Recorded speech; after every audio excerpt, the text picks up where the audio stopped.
Hi, I'm Scott Campbell with Solve 3D. And I'm Brad Ashley. Welcome to video 2. In this video, we'll be going through the labeling of your data using those orthomosaics. Yeah, there's a number of really important things to think about as people start to get ready to train their model. Brad, so maybe we should cover off what those important things are. Some of the important items are thinking about what type of data you're using. In this case, we're going to be using an orthomosaic that was collected. Think about the resolution, think about the size, all those sorts of things. And then as well, think about whether the actual piece of the data that you're using for training has enough examples of the item of interest. We're going to show you some examples of what could work and what won't work based on our experience. Also, you want to think about how many classes you want to label at one time. If you're interested specifically in cars, are you going to create a model specifically for that? Or do you want to do cars, parking, markers, etc., all in one model? And then the last piece that's important to think about is the whether the data is too large and for what you're trying to label. Okay, Brad, then maybe what we should do is take a look at an example of what would work and what might not work. Yeah, sure. Here we've got an example of a tile of data. And here you can see that there are a number of items. Specifically, the cars are the thing that pops out as something that has enough of. And that's why we would use this type of data as a training example for cars specifically. If you look here on the left-hand side of the image, there is a pad mount transformer, which seems rather large, but there's only one example in this entire image. So training for that probably wouldn't work. Likewise, if we look at an example here where we've got tire stops, there's a lot of them, but each one is relatively small when you compare it to the entire image. So training on those likely would not work as well. We are going to train for the parking markers here. It may work, it may not, and it's a good example of being able to test whether the results are what you want. Okay, well, with that in mind, how about you jump in and show me how to go about creating my training data then? Perfect. Yeah, so back here in Solve Engine in the viewer, we're going to first set up the project and set our projection for the data. This is a good step just to get ready for what you're about to do. So we'll set up the project, give it a name. In this case, we'll call it Aerial Identification.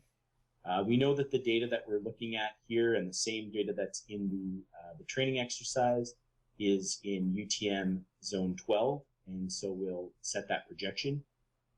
Then we'll go to add our orthomosaic. And again, we're just going to load one tile of the entire data set because we just want to work with the tile of interest that has all of the examples that we talked about. Now we can see that ortho has loaded, and we'll start the labeling. So under Tools, Aerial Classification, that's the tool we'll be working with. And starting off at the left-hand side is where you set those classes. So again, we're going to set up the class Vehicles, and we're also going to set up paint markings. So now that we have our two classes, we can start to add those labels based on each. In this example, I'm going to go through and label all of the vehicles at once. But as you move through the images, you can actually label back and forth between the different classes. There is a fast key or a hotkey that allows you to add additional labels in the same class. That's using the spacebar. And so what I'm doing here is as I add or finish one label, I'm hitting the spacebar and continuing on with the vehicle labels. We've obviously sped this video up quite a bit to show you that it does take a little bit of time to do that training, but overall it's quite easy to do. We change to the paint markings, and in this case we are getting a slightly different color here for the paint markings as opposed to the vehicles.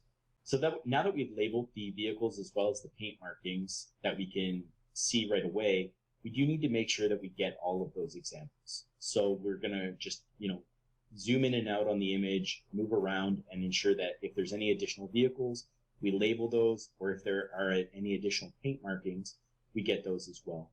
Having all of the examples that are present in the image is a critical component to using this data for training. Okay, Brad, that's all great, but what if, I get called to a meeting or I got to stop and resume my work later? How can I do that? Yeah, so back in the tool list, there's one called export labels that allows you to export out the labels that you've currently created. In this case, it will export out the vehicles as well as the paint markings. Again, if you haven't finished the labels, you'll want to come back and get all of the examples in the image. But if you've got everything, you can just use that export command and send out those images. It'll be saved as a 3DL file, and then when you come back to your desk, you can use the import button just to the left of it. As you're saving it, you do want to make sure that you save it in a file name that makes sense. Here I've named it based on the classes that we labeled, as well as the fact that it's training data and that it's the version 1. If we do edits to the specific label, we can always save it as a version 2. Now that you've exported those labels, that's what we intend to cover with video 2. Yeah, there's a couple of key points I think that really jump out at me here, Brad. The first is you're planning your data. You really got to think about how much good data you have relative to the whole image. If the area of good data is too small, it's not going to work. I mean, you talked about, if you don't have enough examples, and, for example, that pad mount is a good illustration of that. You had one pad mount, but you only had one, even though it was big. So that's a small area of good data relative to the entire image. And you could also have a high number, but the total area is still small. And so you showed the tire stops, which is another great illustration of that. I think the second really key point is you have to identify all of the items of interest in the image.